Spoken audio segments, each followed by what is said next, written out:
The Irrigation Department warns that prevalent dry weather conditions may trigger a depletion of food supplies.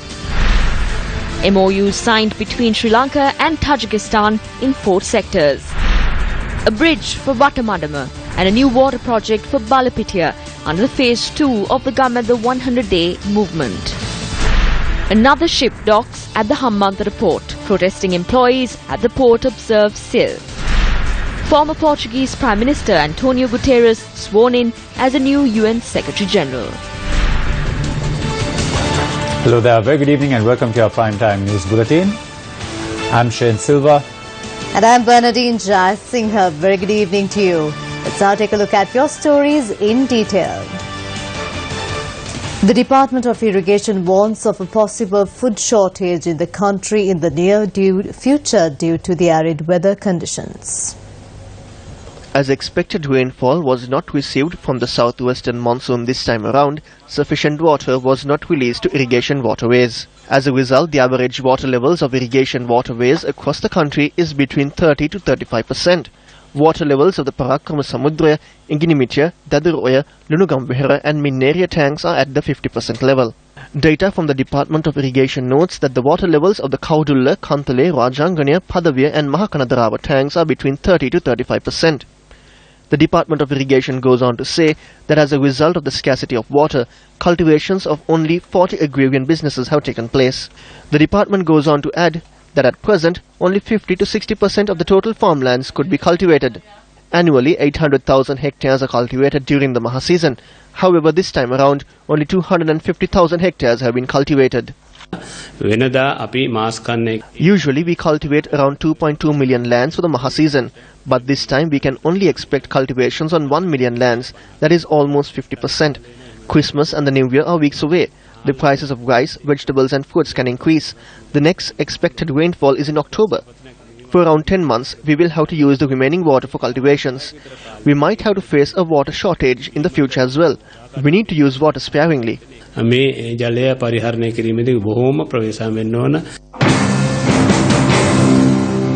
This situation also affected the markets. Dry weather has also affected many cultivations across the Polonnaruwa district as well.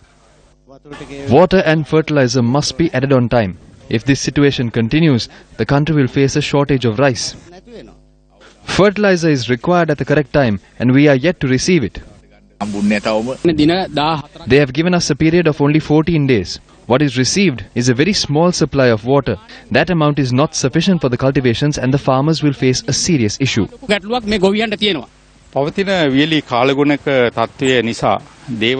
to the present dry weather, cultivations that depend on the Devahuva and Kaudulla reservoir are only being cultivated at 50%.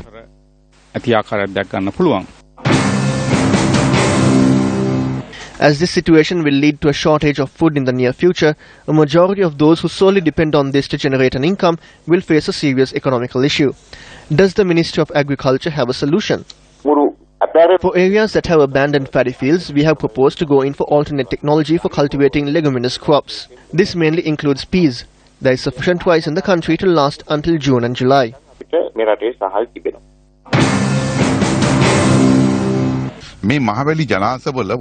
Water is being held at the Mahaveli reservoirs to generate electricity.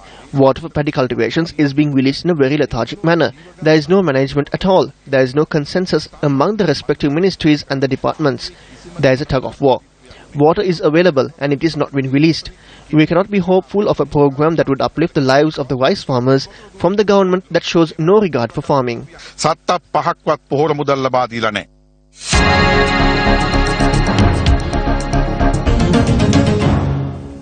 Sri Lanka and the Republic of Tajikistan signed several agreements relating to politics, tourism, sports and the garment industry today.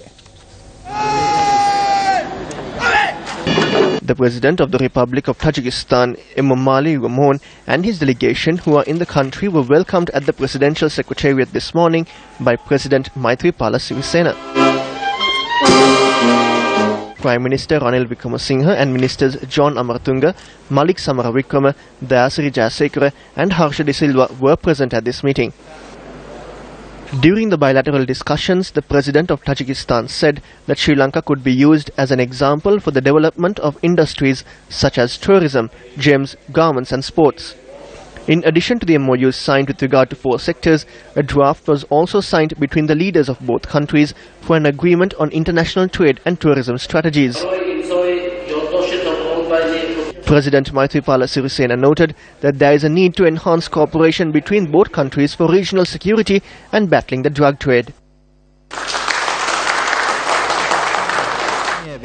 President Maithripala Sirisena presided over the event to declare open the relics chamber of the Nelligala International Buddhist Centre. Founder of the Nelligala International Buddhist Centre, Venerable Waturu Kumuriya Dhammaratana Thero, presented a Buddha statue to the President. Anunayaka of the Malwatu chapter, Most Venerable Niyangoda Vijitasiri Thero, Chief Incumbent of the Rangiri Dambulla Vihara, Venerable Godagama Mangala Thero, and other religious leaders were present at the event. The Wapoya, which saw the establishment of the Order of the Nuns or the Bhikkhuni Sasana, is marked today. Today also marks the commencement of the annual pilgrimage to Sri Pada.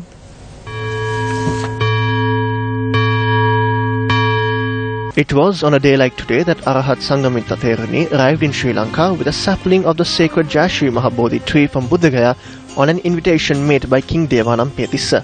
It was also on a day like today that 500 women, including the Anula Devi, were ordained, signalling the commencement of the Bhikkhuni Sasana in the island. Uduappoya is also considered the day where women's liberation commenced in the country. Religious observances took place at temples across the country to mark this important day in the Buddhist calendar. Buddhists across the country gave priority to Amisa and Patipatti Puja. The annual pilgrimage to Sri Pada also commenced today. The Saddhatuka casket, the statue of Lord Saman, and the jewellery from the Galpottavala Rajamahaviharaya in Palmadulla were moved to Sri Pada in a procession early this morning.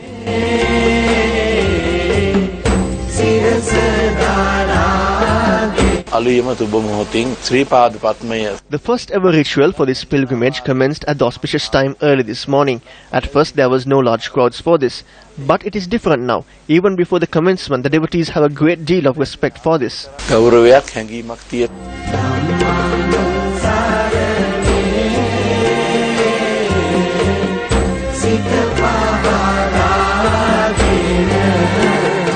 Starting this year, the use of polythene in Sri Pada has been completely prohibited. The Muskelia police said that as an alternative, biodegradable bags will be provided to the pilgrims.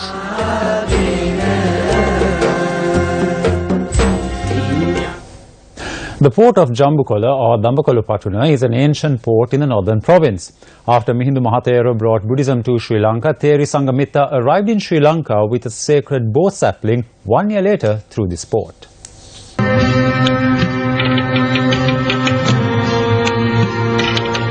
The port of Jambukola or Dambakola Patuna is located to the northern end of Jaffna.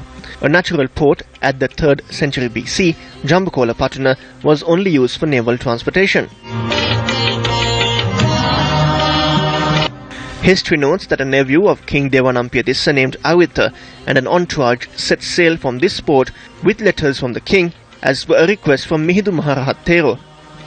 Following this, Theri Sangamitta, carrying the sapling of the Sri Mahabo tree, reached the island through this port accompanied by 11 other bhikkhunis, 8 princes, and a group of 18 different communal groups. History reports that the sapling of the Sri Mahabodhi was placed at the Samudrasana Hall. The Mahavansa records that for 3 days, King Devanampiya Tissa held pujas at the location and protected the sapling of the Sri Mahabo tree disguised as a god. Since then, this port has been a place of great reverence to Buddhists and is currently protected by the Sri Lanka Navy. A Buddha statue was unveiled at the Stein Studio premises in line with Undwappoya, which is marked today. The Buddha statue was unveiled by Angra Mahapandita, the most venerable Kotugoda Dhammavasa Thero. A number of high-ranking officials of the Capital Maharaja Organisation Limited were in attendance at the ceremony.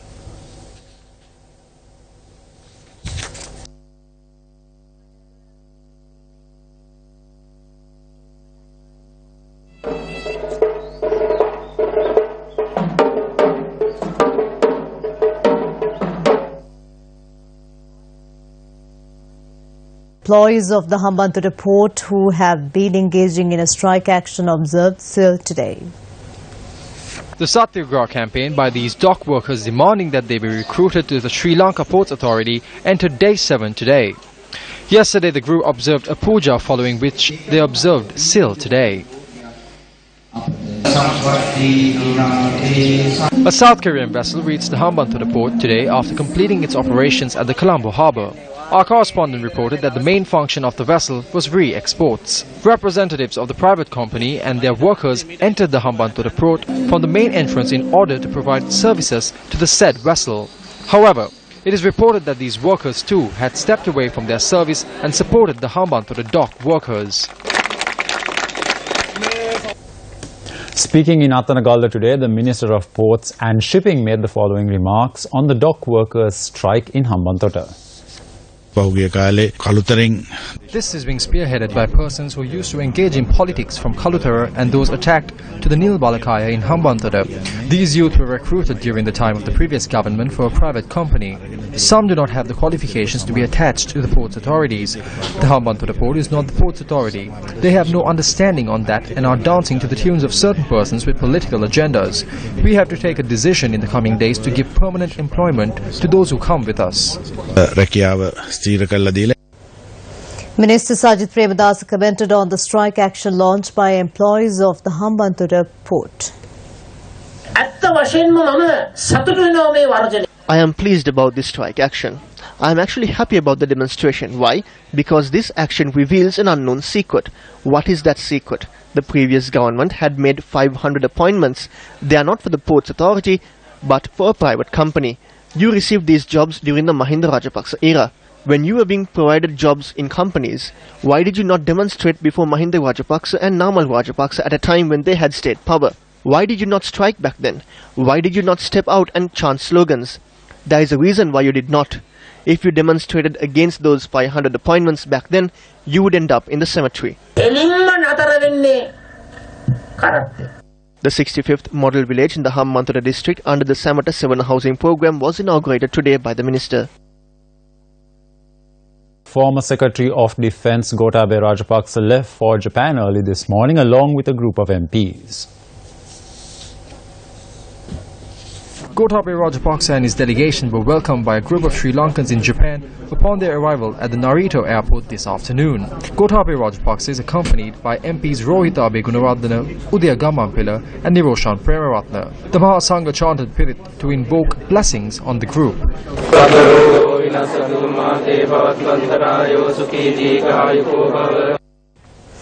UPFA MP Roshan Ranasinghe commented on the constitutional reforms at a media briefing in Polonnaruwa.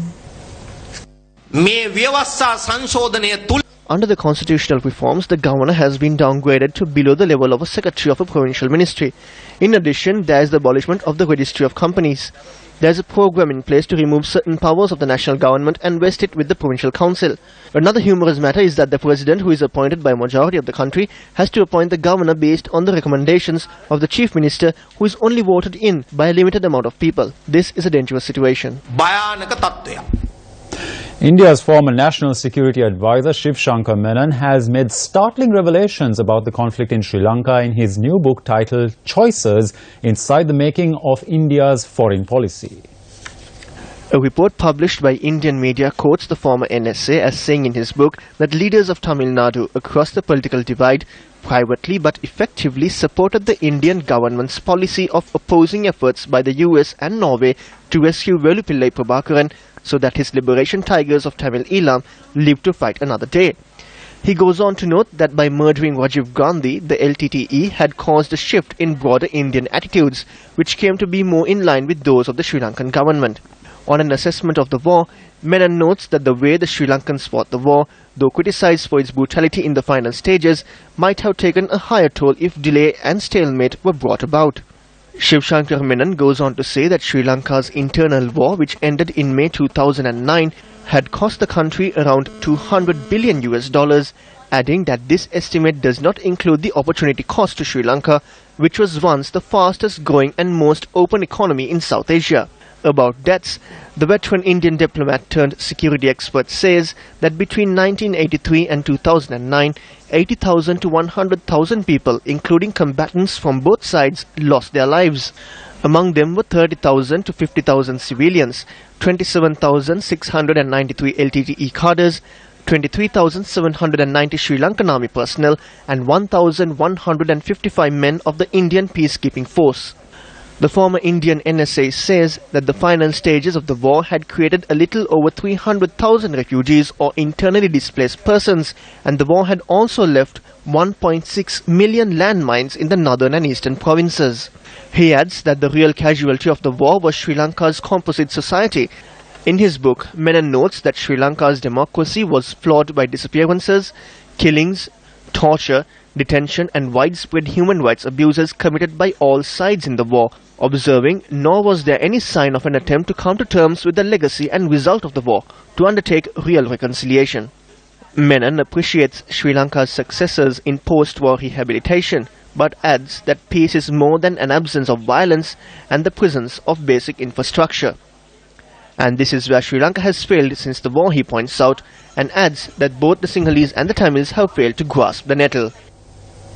Moving on to other local stories from here at home, a bridge was built for the people of Watamada, Hambegamua, while a water project was established for the people of Aurora, Balapitiya as part of the second phase of the Gammadda 100-day initiative.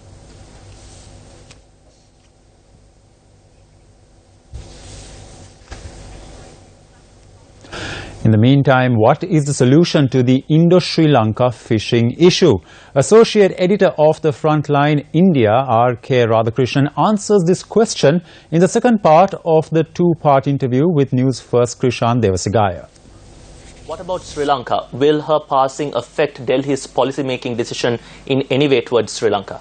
See, she was a very forceful chief minister. So she could, pick up the phone and speak to Sushma Swaraj, who is our foreign minister. She could pick up the phone and talk to the prime minister if need be on any issue that hurts, Tamils vis-a-vis Sri Lanka. Now, having said that, I have to also add that she can only exert pressure on the center. She doesn't actually get to make the decisions.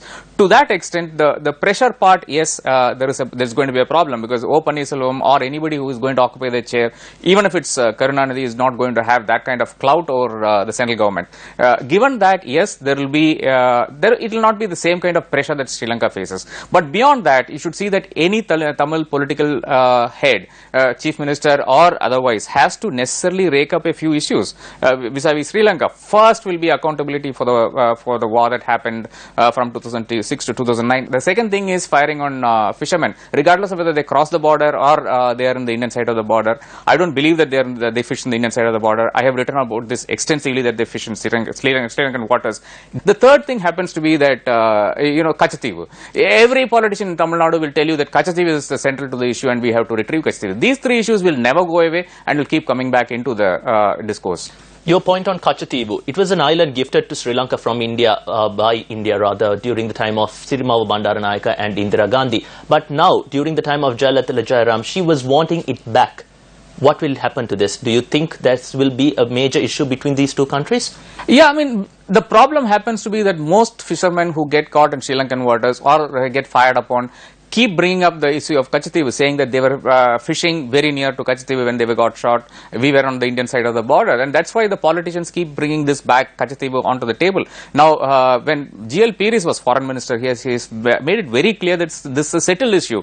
It is not for the government of India to rake it up. It is not for government of Sri Lanka to rake it up either. If government of Sri Lanka wants, it can gift Kachativu to India. It's right now legally it is in the possession of government of Sri Lanka. There is absolutely no. In fact, there is a case in the Supreme Court of the Indian Supreme Court also asking for the retrieval of Kachativu. But I don't think any of this will get us any distance, into solving any of this issue. Fishermen issue is a completely different issue.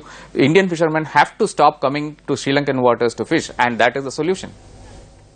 For the full interview with R.K. Radhakrishnan on Indo-Sri Lanka relations post Jayalalitha, log on to our Facebook page www.facebook.com/newsfirstsl. What is the fate of the Sri Lankan women who travel the Middle East as domestic workers? A News First special report. Foreign workers are Sri Lanka's biggest export earners. Every year, more than 100,000 women travel abroad, mostly to the Middle East. 80% are employed as domestic workers, yet many are treated not so much as employees, but as slaves. Priyanka Sudashani Pires believed going to work in Saudi Arabia as a domestic worker would lead to a better future for herself and her family. But the reality was very different.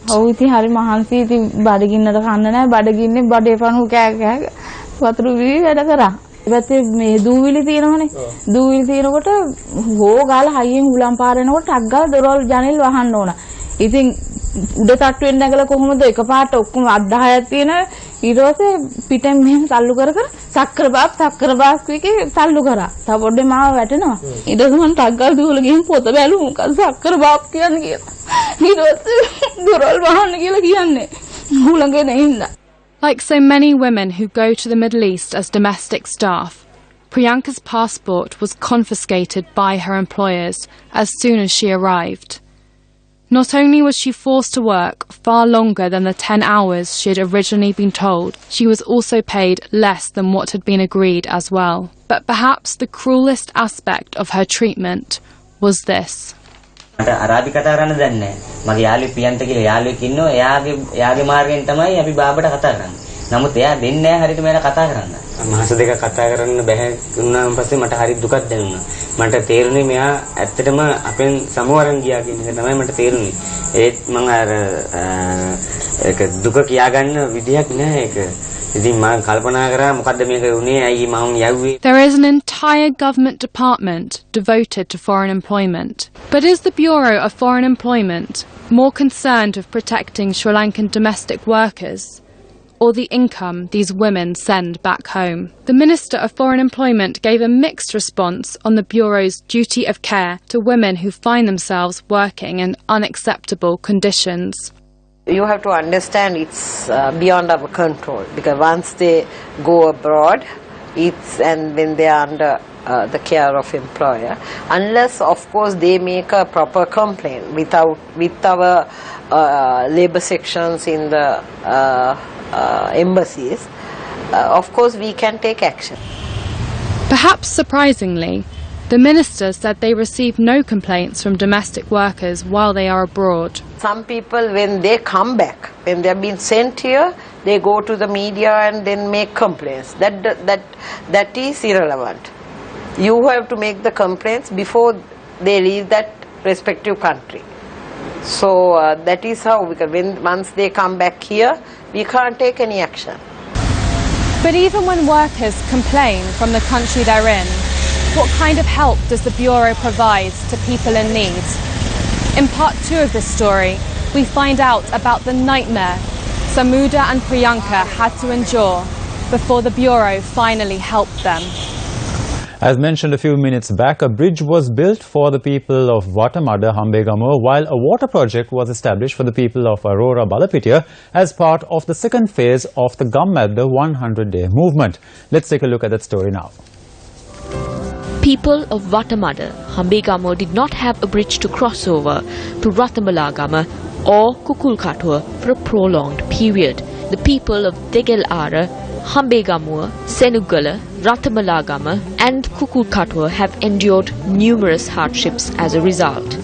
Giving hope for a better future, the second phase of the Gammadda 100-day movement took yet another step forward in initiating the construction activities of the bridge. Financial assistance for this project is being provided by the National Lotteries Board. The opening ceremony saw the participation of Director News, Rinas Mohammed, General Manager of the Lottery Board, MKAI Kamal Siri, and Lieutenant Commander of Sri Lanka Navy, Thusita Chanaka Munasinghe. We have a strong team behind Gammadda Savya. Therefore, we need your assistance in order for us to continue this venture. We cannot do this alone. We request your cooperation in our endeavour. We don't fall for the lies of the politicians because of Sirasa. Political parties come in so many different colours, and the people of the village have even forgotten the colours that these parties represent. Only Sirasa is continuing the good work.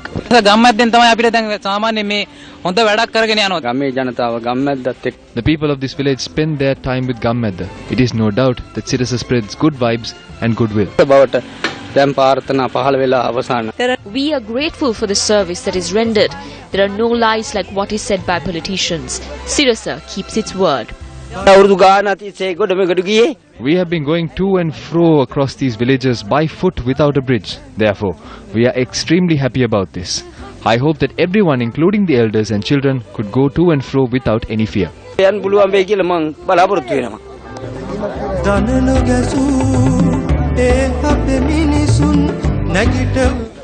A tree planting event and a ceremony to present sports equipment for the Vatamada Gammedda Savya Youth Sports Unit was also held following the ceremony. Today we were able to fulfill the wishes of the people of the Arura village in Balapitiya who for years on end have been facing many challenges with no proper access to water after the tsunami.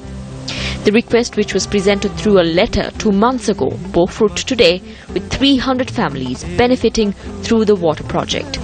Financial assistance was provided by Brandix Lanka, while Sri Lanka Navy took up the task of constructing the water project. A group including Newsfirst channel head Suranga Senanayaka and former General Secretary of the United National Party Sirisena Kure were in attendance at the event.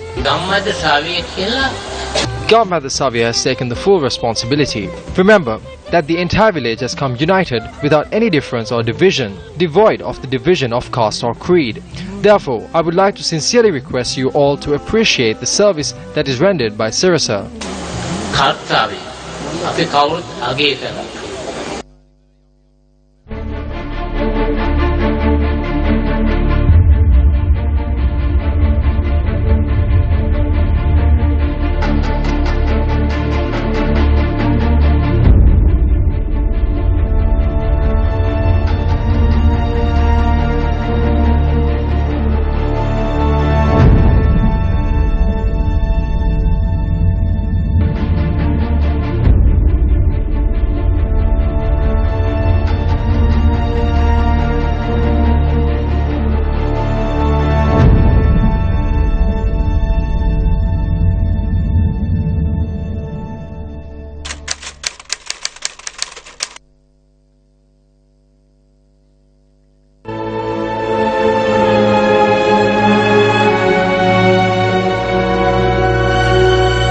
The secret of freedom lies in educating people, whereas the secret of tyranny is in keeping them ignorant. Maximilien Robespierre, French politician.